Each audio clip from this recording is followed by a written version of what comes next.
Here with National Fox 5 correspondent Peter Zampa for Fox 5 Amplified. First of all, thank you. I know you've been kind of on the road here and been just kind of wild times here for you. Happy to do it. Happy Yeah. to do it. Well, thank you. All right, so you got a couple things going on. First of all, tell people why you're here in Las Vegas. Yeah, so just about once a month, we get to go on the road around to our station group because obviously Gray has 115 stations and tell these really cool local stories. Right. Talk to the real people, as we call them in the Yeah. business, right?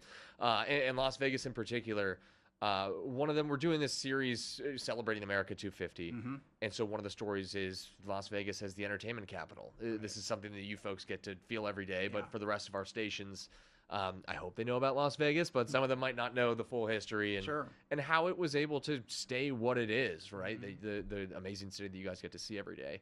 So talking to some folks involved in whether it be the entertainment industry, some folks involved in the tourism industry here, historians who are really able to take us all the way back. Right.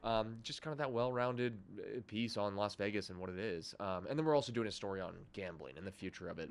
I personally have seen, maybe anecdotal, but a massive uptake in gambling, especially with the introduction of these prediction markets. And I think that's really the next frontier, obviously, and it's not super well regulated at this point. So there's still so many questions.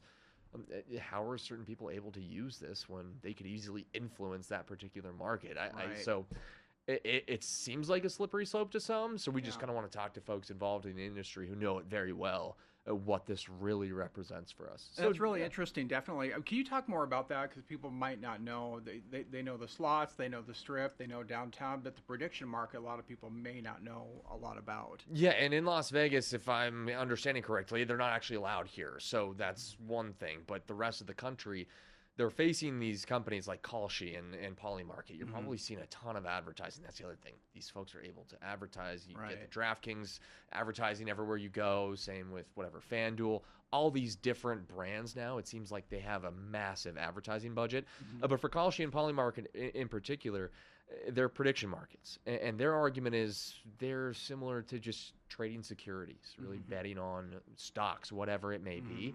But some 90% of it is really just sports betting. It's another way you can bet on sports. You can bet on what President Donald Trump is going to say in his press conference today. You can bet on what he was going to say in the State of the Union. Is he going to mention Iran? Is he going to say drill baby drill, which he did, and a lot of people won money on that. You can bet on, is Ayatollah Khamenei going to last through May? He didn't.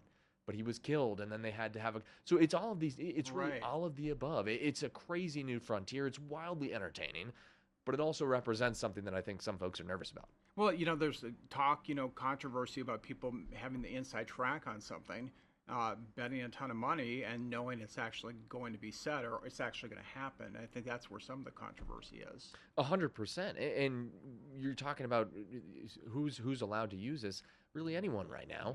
Is a White House official allowed to bet on this?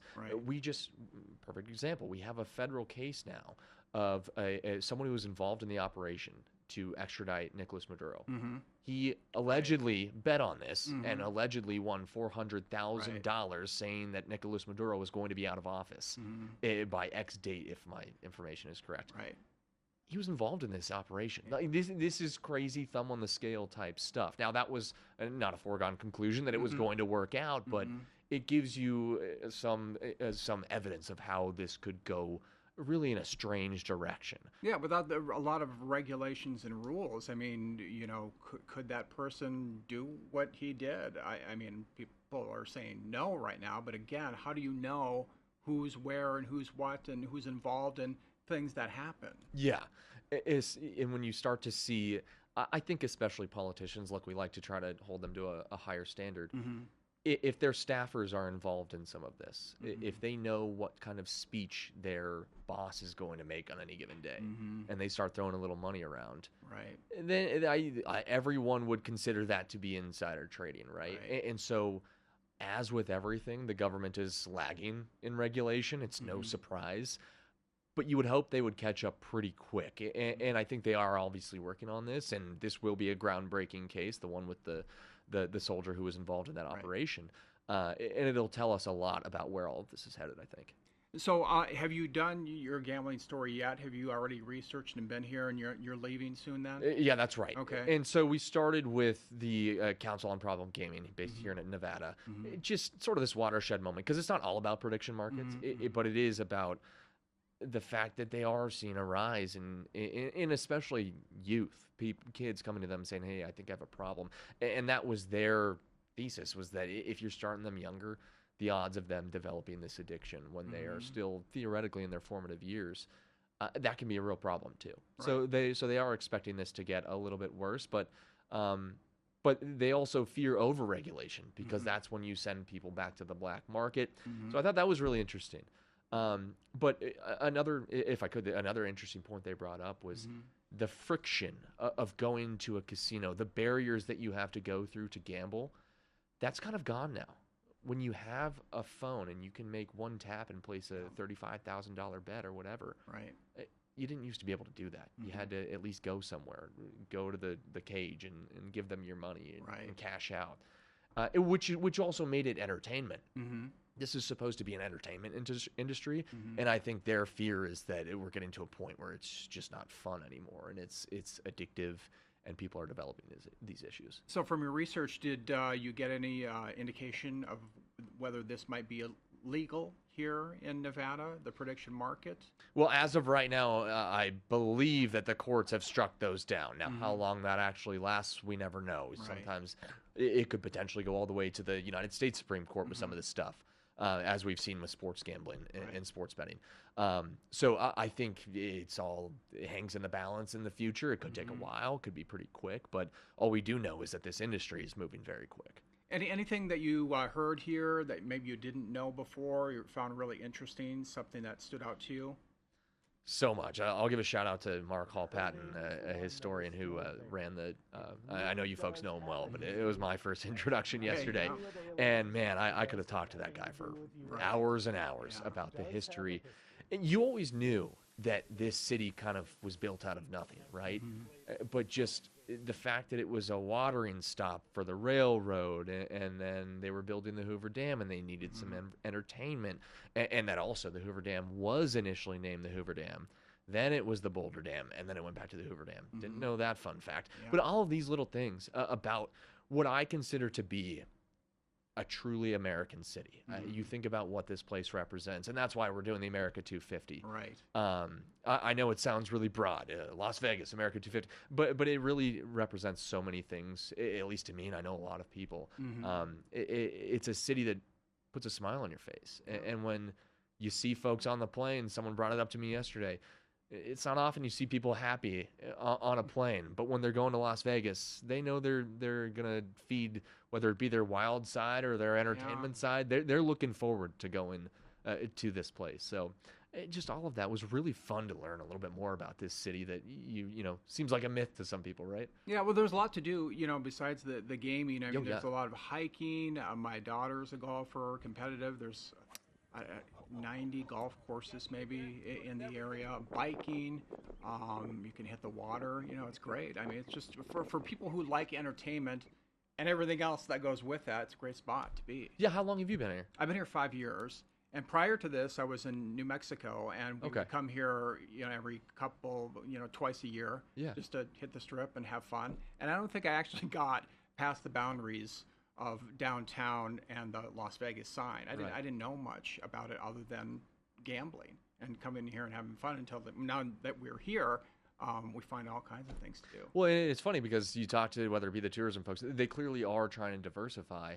And that's another thing Mark Hall Patton told me is that this city has reinvented itself Yeah. so many times over the years, which you have to do as any city, but especially a city that relies on tourism, that has to go through these recessions at times, Right. that had to deal with a really serious housing market problem, but they continue to find ways to survive. And that's also part of my story is that Right. so many people tried to count out Vegas during COVID once again, and it's just not happening. The Yeah. city continues to thrive, and everyone still wants to come here. Even now, we're seeing a downtick in tourism from Canadians, right?